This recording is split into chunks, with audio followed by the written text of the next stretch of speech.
ஒரு ஊரில் ஒரு மன்னர் இருந்தாராம். அமைச்சர் வந்து அவர்கிட்ட சொன்னாராம், மன்னா, நம்ம ராஜ்யத்தில் இனிமே லஞ்ச ஊழலே இருக்காதுன்னாராம். ஆஹா, அப்படின்னா ஊழல் பேர் வழிகளையெல்லாம் நாடு கடத்தியாச்சா அப்படின்னு கேட்டிருக்காரு மன்னர். இதுக்கு அவர், அப்படி இல்லைங்க, இனிமேல் கொடுக்கறதுக்கு ஜனங்கள்கிட்ட பணமே இல்லை அப்படின்னாராம். ஒரு பல்கலைக்கழகம், அங்கே ஒரு இலக்கிய பேராசிரியர், அவர் பாடம் நடத்திக்கிட்டு இருந்தார். ராபர்ட் ப்ரௌனிங் எழுதிய கவிதைகளை பற்றி சொல்லிகிட்டு இருக்கிறார். மாணவர்களும் ரொம்ப அக்கறையாக அதை கேட்டுக்கிட்டு இருக்கிறாங்க. ஒரு குறிப்பிட்ட கவிதையை பற்றி சொல்லும் பொழுது அந்த பேராசிரியருக்கே ஒரு சந்தேகம். அதாவது அந்த கவிதையின் சரியான அர்த்தம் என்னங்கிறதுல சந்தேகம். பேராசிரியர் யோசனை பண்ணார். அந்த கவிதையை முழுசாக புரிஞ்சிக்க முடியல. அதனால் மாணவர்களை பார்த்து சொன்னார், மாணவர்களே, ஒரு நாள் பொறுத்துக்குங்க. இந்த கவிதையை எழுதின கவிஞர் எங்கள் வீட்டுக்கு பக்கத்தில் தான் இருக்கிறார். இன்றைக்கி சாயந்தரம் நான் அவரை நேரிலேயே போய் பார்க்குறேன். பார்த்து இதுக்கு என்னங்க அர்த்தம்னு கேட்டுக்கிட்டு வந்துவிடுறேன். அதுக்கப்புறம் உங்ககிட்ட சொல்கிறேன் அப்படின்னாராம். அன்றைக்கி சாயந்தரமே அந்த பேராசிரியர் கவிஞரை தேடிக்கிட்டு போயிட்டார். கவிஞர் அவங்க வீட்டில் அவர் பாட்டு உட்காந்துருந்தாராம். இவர் போய் அவர் முன்னாடி உட்காந்தார். அப்புறம் கேட்டார், ஐயா, அந்த கவிதையின் முழு பொருள் என்னன்னு தெரிஞ்சுட்டு போகிறதுக்காக வந்திருக்கிறேன் அப்படின்னாராம். எந்த கவிதை அப்படின்னாராம் அவர். இவர் அந்த கவிதையை சொல்லியிருக்கார். கவிஞர் கொஞ்சம் யோசனை பண்ணிவிட்டு அப்புறம் சொன்னாராம், பேராசிரியரே, நீங்கள் கொஞ்சம் தாமதமாக வந்துட்டீங்கன்னாராம். இவருக்கு ஒன்றும் புரியல. நீங்கள் என்ன சொல்கிறீங்க? நான் தாமதமாக வந்துட்டேன்னா? நீங்கள் தான் உயிரோடு இருக்கிறீங்களே, அப்படி இருக்கும்பொழுது நான் தாமதமாக வந்துவிட்டேன்னா அது எப்படி அப்படின்னு இவர் குழம்பியிருக்கிறார்.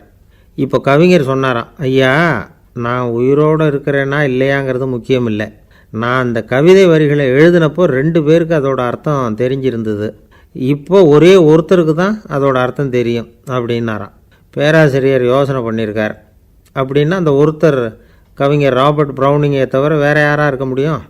இவர் தான் அப்படிங்கிறத அவர் மனசில் நினச்சிக்கிட்டார். அதனால் சொன்னார், ஐயா, நான் தாமதமாக வரல, அந்த கவிதையின் பொருள் என்ன அது சொல்லுங்கன்னார். பேராசிரியரே, நான் சொல்கிறது உங்களுக்கு புரியலைன்னு நினைக்கிறேன். நான் இந்த வரிகள் எழுதினப்போ 2 பேருக்கு அதோட அர்த்தம் தெரிஞ்சிருந்தது. அந்த 2 பேர் யாருன்னா, ஒருத்தர் ராபர்ட் ப்ரௌனிங், அதாவது நான், இன்னொருத்தர் கடவுள். இப்போ அது கடவுளுக்கு மட்டும்தான் தெரியும்.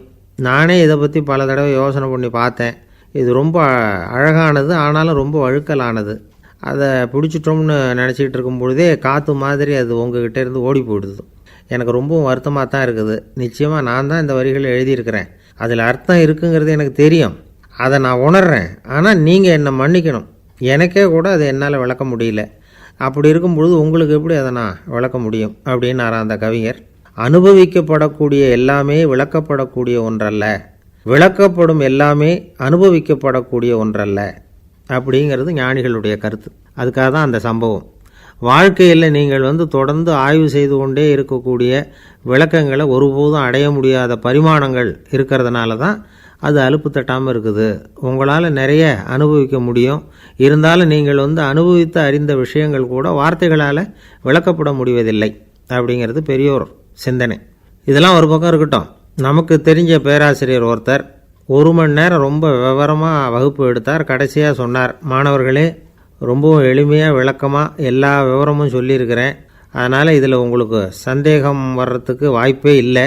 இருந்தாலும் கேட்க வேண்டிய கடமை கேட்குறேன். இது வரைக்கும் நடத்தினதில் யாருக்காவது ஏதாவது சந்தேகம் உண்டா அப்படின்னு கேட்டாராம். எனக்கு ஒரே ஒரு சந்தேகம்தான் சார் அப்படின்னு எழுந்திரிச்சு நிற்கிறான் ஒருத்தன். என்னன்னு கேட்டாராம். இது வரைக்கும் நீங்கள் என்ன பாடம் சார் நடத்துனீங்க அப்படின்னானா அவன். அம்மாக்காரங்களுக்கு அடிக்கடி ஏற்படுற கவலை ஒன்று உண்டு. அதாவது குழந்தை சரியாக சாப்பிட மாட்டேங்குதே அப்படிங்கிற கவலை. இவங்கெல்லாம் ஒரு விஷயத்தை நல்லா புரிஞ்சுக்கணும். குழந்தைகள்ங்கிறவங்க பெரியவங்க மாதிரி இல்லை. அவங்க கடிகாரத்தில் மணியை பார்த்துட்டு சாப்பிட்றதுக்கு உட்கார்ற ரகம் கிடையாது. பசிச்சா சாப்பிடுவாங்க, இல்லைன்னா விளையாடுவாங்க அல்லது தூங்குவாங்க. அது புரியாமல் அவங்கள கட்டாயப்படுத்தி அல்லது மிரட்டி சாப்பிட வைக்கிறது ரொம்ப தப்பு. ஒரு 8 மாத குழந்தைக்கு 3 மணி நேரத்துக்கு ஒரு தடவை பசிக்கும். அந்த நேரம் பார்த்து சாப்பாடு கொடுத்தா அடம் பண்ணாமல் அது பாட்டுக்கு சாப்பிட்றோம். அதே குழந்தைக்கு 1 வயசு ஆகிறப்போ 4 மணி நேரத்துக்கு ஒரு தடவை பசிக்கும். இந்த வயசில் இயற்கையாகவே பசி குறைஞ்சிருக்கும். அது புரியாமல் என் குழந்தை முன்னாடி மாதிரி இப்போ சரியாக சாப்பிட மாட்டேங்கிறான் அப்படின்னு சில பேர் டாக்டர்கிட்ட போய் சொல்லிக்கிட்டு இருப்பாங்க. இன்னொரு விஷயம், ஒரு குழந்தைக்கு வயசு அதிகமாகிற வேகத்துக்கு உடம்பு எடையும் அதிகமாகிக்கிட்டே போகாது. உடம்பு எடை அதிகமாகிற வேகம் குறைஞ்சிக்கிட்டே வரும். 6 மாத குழந்தைக்கு ஒரு வாரத்தில் 150 கிராம் எடை கூடும். ஒரு வயசில் வாரத்துக்கு 71 கிராம் எடை கூடும். இது புரியாமல் அதிகமாக சாப்பாட்டை கொடுத்து குழந்தைய கஷ்டப்படுத்தக்கூடாது. ஏன்னா அளவுக்கு மீறின உணவு அஜீரணத்தை உண்டு பண்ணிவிடும். குழந்தைக்கு ஒரு தட்டில் கொஞ்சமாக ஆகாரத்தை வச்சு கொண்டுகிட்டு போய் கொடுக்கணும். மலை மாதிரி குவிச்சு வச்சா அதை பார்த்ததுமே பசி அடங்கி போயிடும். அடித்து மிரட்டி பயமுறுத்தி குழந்தைய சாப்பிட வைக்கிற பழக்கம் இருக்குது பாருங்கள், அதுக்கு ஃபுட் ஃபோர்ஸிங் அப்படின்னு பேர். இப்படி பண்ணுனா குழந்தைக்கு சாப்பாட்டில் விருப்பம் குறைஞ்சிரும், அதை கண்டாவே வெறுக்க ஆரம்பிச்சிடும். அது மாதிரி உளம் சார்ந்த பசி குறைவு, சைக்கோஜெனிக் அனோரெக்சியா, அது ஏற்படுமா. சாப்பாடுங்கிறதே ஒரு தண்டனை மாதிரி தோணும். குழந்தைகளுக்கு பிடிச்ச மாதிரியான ஆகாரத்தை கொடுக்கணும். சத்து அதிகம் இருக்குங்கிறதுக்காக அதுக்கு பிடிக்காத ஆகாரத்தை கொடுத்து கட்டாயப்படுத்தக்கூடாது. குழந்தைகளுக்கு 2 வயசு ஆகிறப்போ இயற்கையாகவே எதிர்மறை குணம் உண்டாகும். அதாவது அந்த எதிர்மறையாக பேசுகிறது. இது மாதிரி சமயங்களில் நாம் என்ன சொல்கிறோமோ அதுக்கு நேர்மாறாக நடந்துக்கும். ஏட்டிக்கு போட்டி. சாப்பிட சொன்னால் விளையாட போகும், விளையாட சொன்னால் சாப்பாடு கேட்கும். இதை புரிஞ்சுக்கிட்டு நடந்துக்கணும். குழந்தை சொன்ன பேச்சை கேட்கலேன்னு கோவப்படக்கூடாது. குழந்தை வளர வளர பிடிவாத குணம் வர்றது சகஜம். கேட்டதை வாங்கி கொடுத்தா தான் சாப்பிடுவேன் அப்படின்னு பிடிவாதம் பண்ணும். வாங்கி கொடுத்துடுறது தான் உத்தமம். நீங்களும் அதுக்கிட்ட பிடிவாதம் பண்ணிகிட்டு இருக்கக்கூடாது. ஏன்னா கேட்டது கிடைக்கலையேங்கிற ஏமாற்றம் கூட குழந்தையோட பசியை குறைச்சிரும். கேட்டது கிடைச்சிட்டா பசி அதிகமாகும், கொடுத்ததை மலமலன்னு சாப்பிட்றோம். குழந்தைகளுக்கு கண்ட நேரத்தில் சாப்பிட்றதுக்கு எதையாவது வாங்கி கொடுத்துக்கிட்டு இருந்தால் சாப்பாட்டு நேரத்தில் சாப்பிடாமல் அடம் பண்ண ஆரம்பிச்சிடும். பள்ளிக்கூடம் போகிற பிள்ளைங்க காலை உணவை சரியாக சாப்பிட மாட்டாங்க. அச்சம், அவசரம், பரபரப்பு இதெல்லாம் தான் காரணம். பள்ளிக்கு புறப்படுறதுக்கு ஒரு 3/4 மணி நேரத்துக்கு முன்னாடியே சாப்பாடு போட்டுருங்க, அது சரியாக போடும். படிக்கிற குழந்தைகள் உடல் சோர்வு, மனச்சோர்வு இது காரணமாக கூட சாப்பிட மறுக்கிறது உண்டு. இப்போ உதாரணமாக சாயந்தரம் விளையாடி விட்டு வீட்டுக்கு வந்ததும் சாப்பிட சொன்னால் வேணாம்பாங்க. இது உடல் சோர்வு. ரொம்ப நேரம் வீட்டு பாடங்களை செஞ்சு முடித்த கையோடு சாப்பிட சொன்னாலும் அவங்களால சரியாக சாப்பிட முடியாது. இது உளச்சோர்வு, அதாவது மனச்சோர்வு.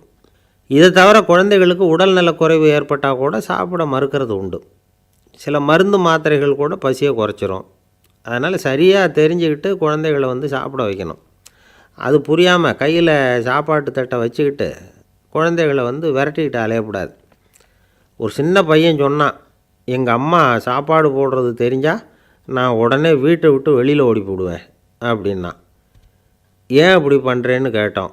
எங்கள் அப்பா கூட அது மாதிரி தான் சார் பண்ணுவார் அப்படிங்கிறான். பந்திக்கு முந்தர ஆசாமிகள் நம்மளில் பல பேர் உண்டு. அப்படி முந்தறதுக்கு கூட முயற்சி பண்ணுறவங்க நிறைய பேர் இருக்கிறாங்க. இதில் என்ன ஒரு விஷயம்னா, பந்திக்கு முந்தறது கூட தப்பு இல்லை. ஆனால் அப்படி ஒரு விருந்தில் ஆளாக போய் உட்காந்து சாப்பிட்டா கூட வெளியில் வர்றப்ப என்ன பெரிய விருந்து வச்சுட்டான், சாம்பாரில் உப்பு இல்லை, ரசத்தில் காரம் இல்லை அப்படின்னு குறை சொல்லிகிட்டே வர்றது இருக்குது பாருங்கள். அது சரியில்லை, நாகரிகமும் இல்லை. கல்யாண பத்திரிகையில் என்ன போட்டிருக்குது, என் பொண்ணுக்கும் இன்னார் பையனுக்கும் கல்யாணம், எல்லாரும் குடும்பத்தோடு வந்திருந்து மணமக்களை ஆசீர்வதிக்கணும், இப்படி தானே போட்டிருக்கோம். குடும்பத்தோடு விருந்து சாப்பிட்டு சாப்பாடு எப்படி இருக்குன்னு அபிப்பிராயம் சொல்லிவிட்டு போங்க அப்படின்னா போட்டிருக்கு கல்யாண பத்திரிகையில். ஒருத்தர் வீட்டு விசேஷத்துக்கு போயிருக்கோம்னா எவ்வளவோ அசௌகரியங்கள் நமக்கு ஏற்படலாம். ஏராளமான கூட்டம் வந்திருக்கும். எல்லாரையும் அவங்க தனித்தனியாக கவனிச்சிக்கிட்டு இருக்க முடியாது. நாம் தான் அனுசரித்து நடந்துக்கணும். நாமளாக போய் வாழ்த்த வேண்டியவங்களை வாழ்த்தி விட்டு சேரணும். அதை விட்டுட்டு பத்திரிக்கை கொடுத்தானேன்னு போனேன், கவனிப்பே சரியில்லை அப்படின்னு புலம்பிக்கிட்டு இருக்கக்கூடாது. ஒரு விருந்துக்கு போனால் அங்கே எப்படி நடந்துக்கணும் அப்படிங்கிறத பற்றி கூட அனுபவசாலிகள் சில விவரங்கள்லாம் சொல்லியிருக்கிறாங்க. இந்த காலத்தில் கல்யாணம், பிறந்த நாள், அது இதுன்னு நிறைய விருந்துகள் நடக்குது. அதெல்லாம் எதுக்காக? மனித உறவுகளை வளர்த்துக்கிறதுக்காக தான், வேறு எதுக்கு? ஒரு விருந்துக்கு போனால் அமைதியாக பொறுமையாக போய் உட்காரணும். அடித்து பிடிச்சிக்கிட்டு இடத்த பிடிக்க போகிறேன் அப்படின்னு நிற்கக்கூடாது. முதல் பந்தி நடந்துக்கிட்டு இருந்தால் அது முடிஞ்சு இலை எடுத்து சுத்தம் பண்ணதுக்கு அப்புறம் போய் உட்கார்றது தான் நாகரீகம். இலை எடுக்கிறதுக்கு முன்னாடியே அங்கே போய் உட்காந்தா நல்லா இருக்காது. நீங்கள் சாப்பிட்டுட்டு உட்காந்துருக்கீங்களா, சாப்பிட்றதுக்கு உட்காந்துருக்கீங்களா, பார்க்குறவங்களுக்கு சந்தேகம் வந்துடும். அதே மாதிரி இலையில் எல்லா ஐட்டமும் பரிமாறினதுக்கு அப்புறம் சாப்பிட ஆரம்பிக்கணும். ஒவ்வொரு ஐட்டமாக வைக்க வைக்க நாம் பாட்டுக்கு எடுத்து உள்ளே தள்ளிகிட்டே இருந்தோம்னா எதை வச்சோம் எதை வைக்கலன்னு பரிமாறினவரே குழம்பி போயிடுவார். ஏன்னா எப்போ பார்த்தாலும் இலை காலியாகவே இருக்கும். சாப்பிட்றப்போ உங்கள் சாப்பாட்டையே நீங்கள் கவனிக்கணும். அடுத்தவங்க இலையில் என்ன இருக்குது, பக்கத்தில் இருக்கிறவர் எதை அதிகமாக சாப்பிட்றார், இதெல்லாம் நமக்கு என்னத்துக்கு? எல்லாரும் சாப்பிட்டு முடிக்கிற வரைக்கும் பொறுமையாக இருக்கிறது தான் நல்லது. நீங்கள் மட்டும் திடீர்னு பாதியில் எழுந்திரிச்சு பக்கத்தில் இருக்கிறவங்களுக்கு சங்கடமாக இருக்குமேங்கிறதெல்லாம் யோசிக்காமல் நீங்கள் பாட்டு எழுந்திரிச்சு போகக்கூடாது. பக்கத்தில் உள்ளவங்க உங்களை எழுந்திரிக்க சொன்னால் எழுந்திரிச்சு போகலாம். விருந்துகளில் சாப்பாட்டை வீணாக்கிறதே ஒரு நாகரிகமாக போட்டுது இந்த காலத்தில். சாப்பாட்டுக்கே கஷ்டப்பட்டுக்கிட்டு பல பேர் இந்த உலகத்தில் இருக்கிறப்போ சாப்பாட்டை வீணாக்கிறது எவ்வளோ பெரிய மோசங்கிறத நினச்சி பார்க்கணும். வேணுங்கிற அளவுக்கு கேட்டு வாங்கி சாப்பிட்றது தான் முறை. விருந்தில் இந்த பஃபே அப்படின்னு சொல்லி ஒரு முறை சொல்கிறாங்கல்ல, அதாவது உணவு வகைகளையெல்லாம் பொதுவாக ஒரு இடத்துல வச்சுடுறது, நமக்கு தேவையானதை நாமே எடுத்து ஒரு தட்டில் போட்டுக்கிட்டு சாப்பிட வேண்டியது. இதில் கூட சில பேர் தேவைக்கு அதிகமாக எடுத்து போட்டுக்கிட்டு வீணாக்குறாங்க. சில சமயம் கடைசியாக சாப்பிட போகிறவங்களுக்கு எல்லா ஐட்டமும் கிடைக்காம போகலாம். அதை போய் பெருசு பண்ணிகிட்டு இருக்கக்கூடாது. என்ன சார் இந்த அளவுக்கு கூடவா நாகரிகம் தெரியாமல் இருக்கிறோம், இதை போய் பெருசாக சொல்ல வந்துட்டீங்களே அப்படின்னு நினைக்கலாம். ஒருத்தர் 2 பேருக்கு இந்த விவரம் தேவைப்படலாம். அவங்க காதலையும் இது விழட்டுமேங்கிறதுக்காக தான் இது. ஒரு பெரிய கல்யாண விருந்து நடந்துக்கிட்டு இருந்தது.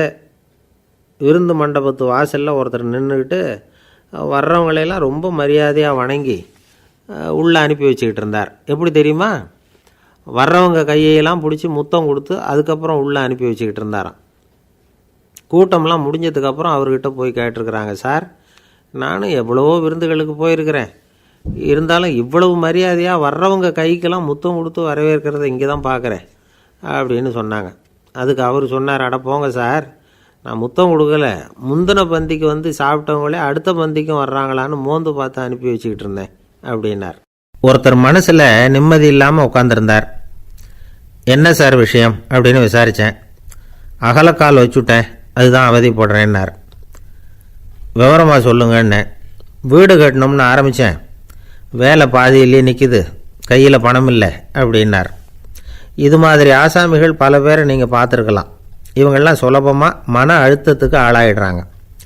மன உளைச்சல், அதாவது ஸ்ட்ரெஸ் அப்படின்னு சொல்கிறோமே, அதுக்கு அடிப்படையான சில காரணங்கள் உண்டு. அதாவது மிகையாக திட்டமிடுதல் அப்படிங்கிறதும் ஒரு முக்கியமான காரணம். நடைமுறை சாத்தியம் என்னங்கிறத மனசில் வச்சுக்கிட்டு எந்த திட்டத்தையும் தீட்டணும், அப்போ தான் அது சரியாக வரும். 2வது காரணம் என்ன தெரியுமா? ஒரே நேரத்தில் பல்வேறு செயல்களில் ஈடுபடுறது. தொலைபேசியில் பேசிக்கிட்டே கையில் இருக்கிற கடிதத்தை படிச்சுக்கிட்டே எதிரில் உட்காந்துக்கிட்டு இருக்கிறவருக்கும் அப்பப்போ பதில் சொல்லிக்கிட்டு மனசில் பல்வேறு சிந்தனைகளை அப்படியே ஓட விட்டுக்கிட்டு இருக்கிறது, இதுவும் மன அழுத்தத்தை உண்டாக்குது.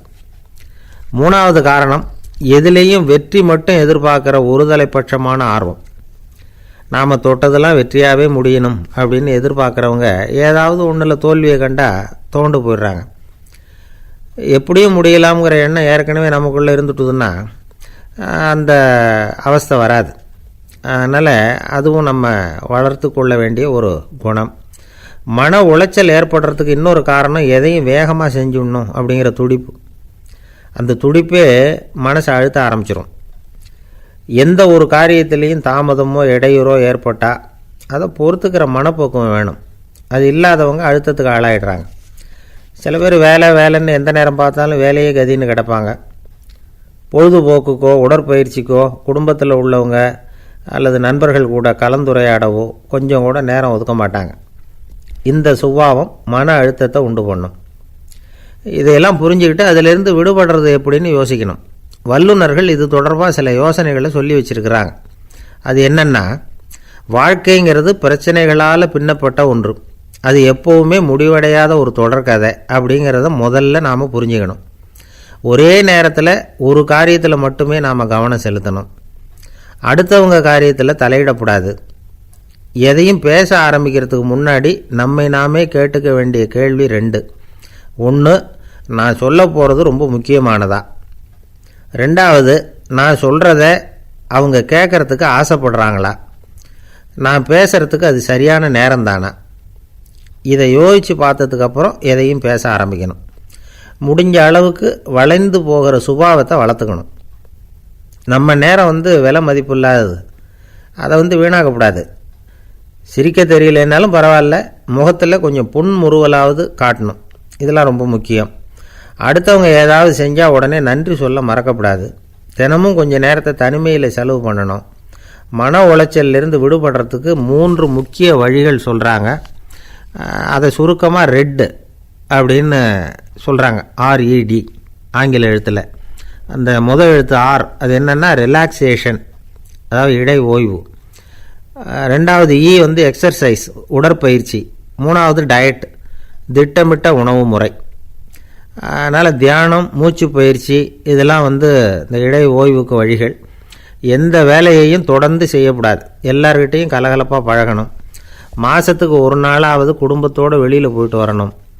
சுலபமான உடற்பயிற்சிகளை செய்யலாம். உடற்பயிற்சிங்கிறது நமக்காக நாம் செய்கிற ஒரு நீண்டகால முதலீடு அப்படின்னு சொல்லுவாங்க. அதாவது லாங் டேர்ம் இன்வெஸ்ட்மெண்ட்டாக. அளவோடு சாப்பிட்ணும், மெதுவாக சாப்பிட்ணும். இதெல்லாம் கொஞ்சம் மனசில் வச்சுக்கிட்டு நடந்துக்கிட்டால் மகிழ்ச்சியாக வாழலாம். சில பேர் சாப்பாட்டு விஷயத்தில் ரொம்ப அக்கறை எடுத்துக்கிறது உண்டு. ஒரு குண்டு ஆசாமி சாப்பிட உக்காந்தார். முதல்ல ஒரு மாத்திரை சாப்பிட்டார். எதுக்குன்னு கேட்டோம். பசி எடுக்கிறதுக்குன்னார். சாப்பிட்டு முடித்தார். பிறகு மறுபடியும் ஒரு மாத்திரை சாப்பிட்டார். இது எதுக்குன்னு கேட்டோம். சாப்பிட்டது ஜீரணமாகறதுக்கு அப்படின்னார். ஒரு ஆஃபீஸில் வேலை பார்க்குற ஒருத்தர் ஏதோ தப்பு பண்ணிவிட்டார். உடனே மேல் அதிகாரி அவரை கூப்பிட்டு அனுப்புனார். நீ செஞ்சது தப்புன்னார் கோபமாக. இது ஒரு ரகம். சில அதிகாரிகள் இப்படி நீங்கள் செஞ்சது தப்புன்னு சொல்கிறதில்ல, நீங்கள் செஞ்சது சரி அப்படின்னு சொல்கிறதில்ல. எப்படி சொல்லுவாங்கன்னா, நீங்கள் செஞ்சது வந்து சரியில்லைன்னு நான் நினைக்கிறேன் அப்படின்னு சொல்லுவாங்களாம். அதாவது சில பேர் வந்து நீங்கள் செஞ்சது தப்புங்கிறாங்க, அதையே மாற்றி சொல்கிறார் இவர், நீங்கள் செஞ்சது சரியில்லைன்னு நினைக்கிறேன். இது ரெண்டும் வந்து அர்த்தம் ஒன்று தான், இருந்தாலும் வார்த்தைகள் வித்தியாசம். நிர்வாக திறமை இல்லாத ஒரு அதிகாரி யூ ஆர் ராங் அப்படின்னு சொல்லுவாராம். நிர்வாக திறமை உள்ள அதிகாரியாக இருந்தால் அதையே கொஞ்சம் மாற்றி I think you are not correct அப்படிம்பாரான். இதுதான் வித்தியாசம். இருந்தாலும் வார்த்தைகளை உபயோகப்படுத்துகிற விதத்தை வச்சு தான் வேலை நல்லா நடக்கிறதும் நடக்காததும் இருக்குது. விவரம் தெரிஞ்சவங்க என்ன சொல்கிறாங்க தெரியுமா? Be a leader not a boss அப்படிங்கிறாங்க. ஒரு லீடராக பாஸாக இருக்காதே அப்படிங்கிறாங்க. சரி, அப்படின்னா லீடருக்கும் பாஸுக்கும் வித்தியாசம் உண்டா அப்படின்னு கேட்டால் இருக்குன்னு சொல்கிறாங்க. லீடருங்கிறவர் வேறு, பாஸுங்கிறவர் வேறு. ஒரு லீடர் எப்படி நடந்துக்குவார், ஒரு பாஸ் எப்படி நடந்துக்குவார், இதை முதல்ல நாம் தெரிஞ்சுக்கணும். அவங்க எப்படி நடந்துக்குவாங்க அப்படிங்கிறதுக்கு சில விவரங்கள் இருக்குது. அதை கேட்டோம்னா நாம் புரிஞ்சுக்கலாம் அதை. அதாவது பாஸுங்கிறவர் விரட்டிக்கிட்டே இருப்பார், லீடருங்கிறவர் ஊக்கப்படுத்திக்கிட்டே இருப்பார். நாளைக்கு சாயந்தரத்துக்குள்ளே அந்த வேலையை செஞ்சு முடிக்கலைன்னா தொலைச்சி விடுவோம் தொலைச்சி அப்படிம்பார் அவர். இவர் எப்படி சொல்லுவார்னா, இது வரைக்கும் நீங்கள் செஞ்சுருக்கிற வேலை ரொம்ப அற்புதம் அப்படிம்பார். பாஸுங்கிறவர் அதிகாரத்தை நம்பி செயல்படுறவர், லீடருங்கிறவர் நல்லெண்ணத்தை நம்பி செயல்படுறவர். நம்மக்கிட்ட அதிகாரம் இருக்குது, பவர் இருக்குது, அதனால் காரியத்தை சாதிச்சுடலாம் அப்படின்னு நினைக்கிறவர் அவர். மற்றவங்கக்கிட்ட ஒரு நல்ல அபிப்பிராயத்தை சம்பாதிச்சுக்கிட்டு அது மூலமாக காரியங்களை சாதிக்கிறவர் இவர். பாஸுங்கிறவர் பயத்தை உண்டு பண்ணுவார், லீடருங்கிறவர் அன்பை பரவ செய்வார். அதை செய்யலைன்னா ஆடிட்டில் தகராறாயிடும், இது செய்யலைன்னா இன்க்ரிமெண்ட்டு கட் ஆகிடும், இப்படி ஏதாவது சொல்லி பயமுறுத்திக்கிட்டே இருப்பார் அவர். இவர் அப்படி இல்லை. உடம்பு இப்படி இருக்குது, வீட்டில் எல்லோரும் சௌக்கியமாக இருக்கிறாங்களா, ஆஃபீஸில் எல்லாம் வசதியாக இருக்குதா, நான் ஏதாவது உதவி செய்யணுமா அப்படின்னு அன்புக்கு முக்கியத்துவம் கொடுப்பார். பாஸுங்கிறவர் எதுக்கெடுத்தாலும் நான் சொல்லிக்கிட்டு இருப்பார், லீடருங்கிறவர் நாமன்னு சொல்லிகிட்டு இருப்பார். பாஸுங்கிறவர் தப்புக்கு காரணம் யாருன்னு பார்ப்பார், லீடருங்கிறவர் தப்பு என்னன்னு பார்ப்பார். இதுதான் ரெண்டு பேருக்கு வித்தியாசம். The boss shows who is wrong, the leader shows what is wrong அப்படின்னு சொல்லுவாங்க. இந்த காரியம் எப்படி செய்யப்பட்டிருக்கு அப்படின்னு தெரிஞ்சுக்கிறவர் பாஸ். இந்த காரியத்தை எப்படி செய்யணும்னு செஞ்சு காட்டுறவர் லீடர். பாஸுங்கிறவர் பணியாளர்களை திட்டுவார், லீடர் வந்து மரியாதைக்குரியவராக நடத்துவார், அதுக்குரியவராக அவர் நடந்துக்குவார். செய்கிற வேலையை ஒரு சுமையாக நினைக்க வைக்கிறவர் பாஸ், செய்கிற வேலையை ஒரு சந்தோஷமாக ஆக்கிறவர் லீடர். ஒரு முதலாளியாக இருக்கிறவர் அல்லது ஒரு நிர்வாகியாக இருக்கிறவர் இது மாதிரியான நுணுக்கங்களையெல்லாம் தெரிஞ்சு வச்சுக்கிறது நல்லது. ஒரு பாஸ் இருக்கார், அவர் ஒரு நாள் ரொம்ப பெருமையாக தன்னோட ஆஃபீஸை பற்றி பேசிக்கிட்டு இருந்தார். எனக்கு கீழே 200 பேர் வேலை செய்கிறாங்க சார், நான் ஒரு கோடு கிழிச்சா அவங்க அதை தாண்டாத அளவுக்கு நான் நடந்துக்கிறேன் சார் அப்படின்னார் அவர். அது எப்படி முடியுது உங்களால் அப்படின்னு கேட்டோம். நான் கோடே கிழிக்கிறதில்ல சார் அப்படின்னார். என்ன சார் உங்கள் பையன் என்ன செஞ்சுக்கிட்டு இருக்கிறான் இப்போது அப்படின்னு கேட்டார் ஒருத்தர். அடிக்கடி கண்ணாடி முன்னாடி நின்று அழகு பார்த்துக்கிட்டு இருக்கிறான் சார் அப்படின்னாரு அப்பா. இளம் பருவம் இப்படி தான் இருக்கும், அதையெல்லாம் சாதாரணமாக நினச்சிடாதீங்க அப்படின்னாரு அவர். என்ன சார் சொல்கிறீங்க, கண்ணாடி முன்னாடி நின்றுக்கிட்டு நேரத்தை வீணாக்கிக்கிட்டு இருக்கான், அதை ஒரு பெரிய விஷயமாக நான் நினைக்கணுமா அப்படின்னாரு இவர். இளம் பருவத்தில் இளைஞர்களுக்கும் சின்ன பொண்ணுங்களுக்கும் அடிக்கடி கண்ணாடியில் பார்க்கணும்னு தோணும். அது வெறுமனே அழகு பார்க்குறது மட்டும் இல்லை, அவங்க தங்களையே தேடி கண்டுபிடிக்கிற ஒரு முயற்சி அது. இது ஒரு மனோதத்துவ விளைவு. இது வரைக்கும் சின்ன பிள்ளையாக இருந்துட்டோம், இனிமேல் நாமளும் மற்றவங்க மாதிரி மனிதர்கள் தான் அப்படிங்கிற உணர்வு அவங்களுக்கு வருது. தங்களோட முகம் எப்படி இருக்குது, அழகு எப்படி இருக்குது, உடம்பு நேரம் எப்படி இருக்குது, முடி எப்படி இருக்குது அப்படிங்கிறதையெல்லாம் கண்டுபிடிக்கிறாங்க. அதுக்கப்புறம் இன்னொரு ஆணோ பொண்ணோ தன்னை கவனிக்கணும் அப்படின்னு நினைக்கிறாங்க. இதெல்லாம் மனோதத்துவ உண்மைகள், இதெல்லாம் இயற்கை. இதை பார்த்துட்டு பெற்றவங்க பிள்ளைங்க கெட்டு போட்டாங்க அப்படின்னு நினைக்கக்கூடாது, அவங்கள திட்டிக்கிட்டே இருக்கக்கூடாது. இன்றைக்கி பல குடும்பங்களில் இதுதான் நடந்துக்கிட்டு இருக்குது. மனுஷ வாழ்க்கையிலேயே இப்படியும் இல்லாத அப்படியும் இல்லாத ஒரு பருவம் இளம் பருவம். 13லேருந்து 19 வயசுக்கு உட்பட்ட ஆண்கள் பெண்கள் இந்த வகையை சேர்ந்தவங்க, டீனேஜ் குரூப். இவங்களை சின்னவங்கன்னு நினச்சிட முடியாது, பெரியவங்கன்னு நினச்சிட முடியாது. இவங்க ரொம்ப சென்சிட்டிவ். சமூகம் நினச்சா இவங்களை நல்லவங்களாகவும் ஆக்கலாம், கெட்டவங்களாகவும் ஆக்கலாம். கொஞ்சம் அக்கறை எடுத்துக்கிட்டால் பெரிய பெரிய மேதைகளையும் விஞ்ஞானிகளையும் உருவாக்கலாம். ஆனால் நடக்கிறது என்ன தெரியுமா, அநேகமாக இவங்களை யாருமே சரியாக புரிஞ்சுக்கிறதில்ல, இவங்களை சரியாக நடத்துறதும் இல்லை. இது வரைக்கும் நாம் சொல்கிறத கேட்டுக்கிட்டு இருந்தான், இப்போல்லாம் அவன் இஷ்டத்துக்கு நடக்க ஆரம்பிச்சுட்டான் அப்படின்னு வருத்தப்படுற பெற்றோர்கள் அதிகம். இது வருத்தப்படுற விஷயம் இல்லை, சந்தோஷப்பட வேண்டிய விஷயம். உங்கள் புள்ள சொந்தமாக யோசிக்க ஆரம்பிக்கிறதும் நடந்துக்க ஆரம்பிக்கிறதும் ஒரு தப்பான விஷயமா? அவன் கடைசி வரைக்கும் உங்கள் பேச்சையே கேட்டுக்கிட்டு இருக்கணுங்கிறது என்ன நியாயம்? இன்றைக்கி இளைஞர்களை பெரியவங்க தப்பாக புரிஞ்சுக்கிட்டு தவறாக நடத்துறதுனால தான் அவங்களுக்கு வெறுப்பு, எரிச்சல், மனக்கசப்பு எல்லாம் உண்டாகுது. பெற்றவங்க சரியாக மதிக்கிறது இல்லை அப்படிங்கிற ஒரே காரணத்தினாலேயே வீணாக போகிற பிள்ளைங்க இன்றைக்கி அதிகம். சரி, பெற்றவங்களுக்கு இன்றைக்கி என்ன தான் புத்தி சொல்ல வர்றீங்க அப்படின்னு கேட்குறீங்களா? நாம் எதையும் சொல்ல வரல, ஆனால் அது சம்பந்தமான சில நிபுணர்கள் சொல்லியிருக்கிறத உங்கள் காதில் போட்டு வைக்கலாம். அது என்னென்னா, பிள்ளைங்க கிட்ட அன்பு செலுத்துங்க. குழந்தையாக இருந்தப்போ எவ்வளவு பாசமாக இருந்தீங்க, வளர வளர அதை ஏன் குறைச்சிக்கிறீங்க? பெற்றவங்களின் அன்பான வார்த்தைகளுக்கு ஏங்குறவங்க தான் இன்றைய இளைஞர்கள். அவங்க எதை சொன்னாலும் அதை அக்கறையாக காது கொடுத்து கேளுங்க, அலட்சியப்படுத்தாதீங்க. அவங்க விரும்புகிறது உங்கள்கிட்டேருந்து ஒரு மதிப்பு, மரியாதை, அங்கீகாரம், இவ்வளவு தான். அவங்க அவங்களாவே முடிவுகள் எடுக்கட்டும், அதுக்கு நீங்கள் உதவியாக இருங்க, அது போதும். மற்றவங்க முன்னாடி, முக்கியமாக அவங்க நண்பர்கள் முன்னாடி அவங்கள பற்றி மட்டமாக பேசாதீங்க. அவங்கக்கிட்ட பொய் சொல்லக்கூடாது. நீங்கள் சொன்னது பொய்ன்னு தெரிஞ்சு போச்சுன்னா உங்கள் பேரில் அவங்களுக்கு இருக்கிற மதிப்பு போயிடும், நம்பிக்கை போயிடும். அவங்களுக்கு முன்னாடி நீங்கள் சண்டை போடக்கூடாது. உங்கள் பிள்ளைய எப்பவும் இன்னொரு பிள்ளையோட ஒப்பிட்டு பேசுகிற வேலையே வேணாம். கூட பிறந்த மற்றவங்களோட கூட ஒப்பிடக்கூடாது. இப்படி செஞ்சால் அவன் உங்ககிட்டையும் பிரியமாக இருக்க மாட்டான், அவங்ககிட்டையும் பிரியமாக இருக்க மாட்டான். புள்ளை எங்கே போகிறான், என்ன பண்ணுறான் அப்படின்னுலாம் துப்பறிஞ்சிக்கிட்டு இருக்கக்கூடாது. இளைஞர்கள் தனிமையை விரும்புகிறவங்க. அவங்கள பெட்டியில் வச்சு மூடி பாதுகாக்கணும்னு நினைக்கக்கூடாது. அவங்கள எப்படி பாதுகாக்கிறது அப்படிங்கிறது அவங்களுக்கே தெரியும். உங்கள் புள்ளை எப்படி நடந்துக்கணும்னு நீங்கள் எதிர்பார்க்குறீங்களோ அது மாதிரி நீங்கள் நடந்து காட்டுங்க, அது போதும். ஒரு வீட்டில் அப்பாவும் அம்மாவும் பேசிக்கிட்டு இருக்கிறாங்க. என்னங்க, நம்ம பொண்ணு பெரியவளாயிட்டா, அடிக்கடி கண்ணாடி முன்னாடி போய் நின்றுக்கிட்டு இருக்கிறா, சீக்கிரமாக ஒரு பையனை பார்த்து கல்யாணத்தை முடிக்காமல் இப்படி மசன்னு கல் மாதிரி உட்காந்துருக்குறீங்களே அப்படின்னு சத்தம் போட்டாங்க அந்த அம்மா. அவசரப்படாத, பார்க்குறதுக்கு கண்ணுக்கு அழகாக லட்சணமாக புத்திசாலியாக ஒரு பையன் கிடைக்க வேணாமா, அதுதான் பார்த்துக்கிட்டு இருக்கிறேன் அப்படின்னார் அப்பா. இதுக்கு அந்த அம்மா சொல்கிறாங்க, எங்கள் அப்பா இப்படியெல்லாம் நினச்சிக்கிட்டு இருந்திருந்தா எனக்கு கல்யாணமே ஆயிருக்காது தெரியுமா அப்படின்னாங்களாம். 1816 வருஷம் செப்டம்பர் மாதம் 11 பிரான்ஸ் தேசத்தில் உள்ள ஒரு மருத்துவமனை. அங்கே ஒரு இளம் டாக்டர் கொஞ்ச நாளைக்கு முன்னாடி தான் அந்த ஆஸ்பத்திரியில் புதுசாக வேலைக்கு சேர்ந்துருக்கிறார். அவர் பேர் ரெனே லெனக். அவர் அன்னைக்கு காலையில் அந்த மருத்துவமனையில் அப்படியே ரவுண்ட்ஸ் வந்துக்கிட்டு இருக்கிறார். வார்டில் ஒரு படுக்கையில் ஒரு இளம்பெண் படுத்திருக்கிறா.